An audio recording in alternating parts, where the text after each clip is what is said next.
আসসালামু আলাইকুম। মুসলিম অমুসলিম নির্বিশেষে সবাইকে একটি কথা বলতে চাই। প্রিয় ভাই ও বোন, নিজের সাধ্য অনুযায়ী চলুন, অন্যের লাইফস্টাইল অনুসরণ করবেন না। এটি একটি মারাত্মক সমস্যা। অন্যকে অনুসরণ করে নিজের সাধ্যের বাইরে জীবনযাপন করতে গিয়েই আমরা দিশেহারা ও হতাশ হয়ে যাই।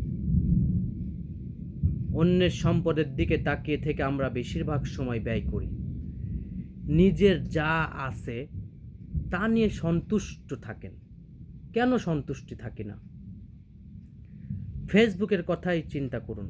আমি ফেসবুকে আছি, এটি হালাল নাকি হারাম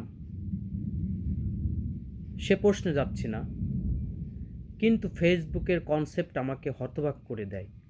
দৈনন্দিন জীবনের অন্যতম সঙ্গী এই ফেসবুক অকারণেই আমাদেরকে হতাশ করে দিচ্ছে। যখন অন্যকে বিলাসিতা করে জীবন কাটাতে দেখেন, তখন নিজের জীবনের অভাবগুলো বারবার আপনাকে তাড়া করে। আপনার যা কিছু আছে সেদিকে নজর দেন না। আমি কি খাচ্ছি, কোথায় যাচ্ছি, কার সাথে ঘুরছি, এগুলো অন্যকে দেখাতে হবে কেন? আমরা কি এতই সংকীর্ণ মনা? আমরা কি এতই নিষ্কর্মা যে অন্যের লাইফস্টাইল অনুসরণ করতে হবে? অনেকেই খাবার খেতে গিয়ে সেলফি তুলে আর ক্যাপশন দিয়ে দেয়, এইমাত্র লাঞ্চ করলাম, এইমাত্র ডিনার করলাম। বিশেষ করে ঈদের মধ্যে যে বিশেষ খাবারগুলো আয়োজন হয়, বিশেষ গরুর গোশত, বিশেষ গোশত, পোলাও, কোরমা, এগুলো খাওয়ার পরে আমরা বিভিন্ন স্টাইলে পোস্ট দিয়ে পোস্টগুলো করি। আপনার কি আক্কেল নেই? আপনার কাছে বিষয়টি আনন্দের হলেও অন্যের উপর কী ভয়াবহ প্রভাব পড়ছে সেটি কল্পনাও করতে পারবেন না। আর আমি মনে করি মানুষ মিথ্যার সাগরে বাস করছে। যারা প্রতিনিয়ত সেলফি তুলে ফেসবুকে আপলোড করে তাদের বলি, সকালে ঘুম থেকে উঠেই ছবি তোলেন না কেন? যখন চোখে ময়লা লেগে থাকে, চুলগুলো উস্কো খুস্কো থাকে, না প্রতিটি ছবি বাছাই করা ও এডিট করা? আনন্দঘন মুহূর্তের ছবিগুলো আপলোড করি যাতে অন্যরা মনে করে আমি খুব সুখে আছি, বিলাসিতা করে জীবন কাটাচ্ছি।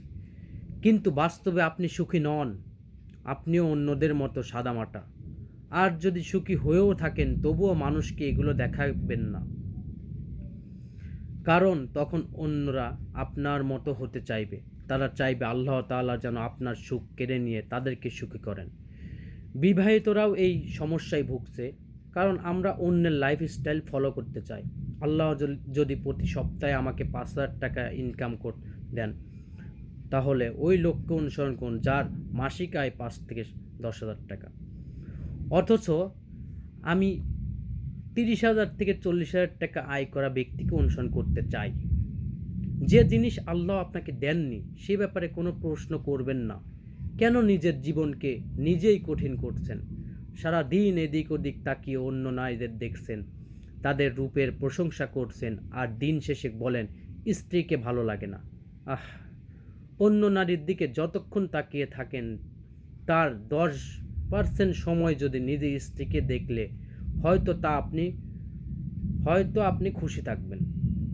কিন্তু না, এমন কিছুর দিকে তাকিয়ে আছেন যেটি আপনার নিজের নয়। এমনভাবে জীবনযাপন করতে চান যার সাধ্য আপনার নেই। নিজের সাধ্যমতো চলুন।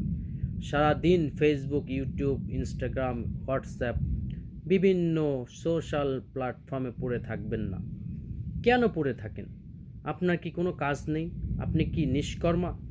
আপনি কি করছেন যা ইচ্ছে তাতে অন্যের কি? আপনি কি খাচ্ছেন, অন্যের কি যায় আসে? আপনি কি খাচ্ছেন, খাবারের টেস্ট কেমন, এগুলো নিয়ে আমার কোনো মাথা ব্যথা নেই। অনেক বোন আয়নায় নিজের চেহারা দেখে কষ্ট পায়। আপনি যেমনটি রয়েছেন কখনো এর বেশি রূপবতী হতে পারবেন না। বিভিন্ন কসমেটিক্স ইউজ করে হতে পারবেন, কিন্তু সাময়িক সময়ের জন্য, চিরস্থায়ী না। কখনো এর বেশি রূপবতী হতে পারবেন না, কারণ আল্লাহ তাআলা যথার্থভাবে আপনাকে তৈরি করেছেন। যারা এইভাবে আপনাকে পছন্দ করছে না তাদের মাঝেই সমস্যা রয়েছে, তাদের রুচিতে সমস্যা আছে। আল্লাহ তাআলা বলেন, তুমি যেমনই হও আমি তোমাকে ভালোবাসি। আল্লাহ তাআলা বলেন, আমি তোমাকে আমার ইচ্ছা মতো তৈরি করেছি। আমি চাই তোমার সৌন্দর্য আবৃত থাকুক। তোমার সৌন্দর্য শুধুমাত্র তোমার স্বামী এবং মাহরামদের জন্য। তাহলে আপনি হতাশ কেন? তাই আসুন এই ঈদের প্রতিটি মুহূর্ত হোক গুনাহ মুক্ত, যেন ঈদের আনন্দ উদযাপন করতে গিয়ে কাউকে কষ্ট অথবা কোনো প্রকার বেহায়াপনায় আমরা লিপ্ত না হই। আসুন ধনী গরিব নির্বিশেষে ঈদটাকে উপভোগ করি একই কাতারে সামিল হয়ে। ঈদের মাঝে আমরা ঘোরাঘুরি করতে গিয়ে আমাদের স্ত্রীদের, আমাদের বোনদের, আমাদের মাদেরকে আমরা যেন বেহায়াপনায় লিপ্ত না করি। বিভিন্ন কষ্টতে, বিভিন্ন সাজে তাদেরকে সজ্জিত করে কুরবানি গরুর মতো হাটে না নিয়ে যায়। কারণ বিভিন্নভাবে যুবকদের লিপ সুস্থ, তাদের সেই আকাঙ্ক্ষিত চোখ তা আপনাদের দিকে দৃষ্টি নিবদ্ধ থাকবে। এটা তাদেরও গুনাহ হবে, আপনাদেরও হবে।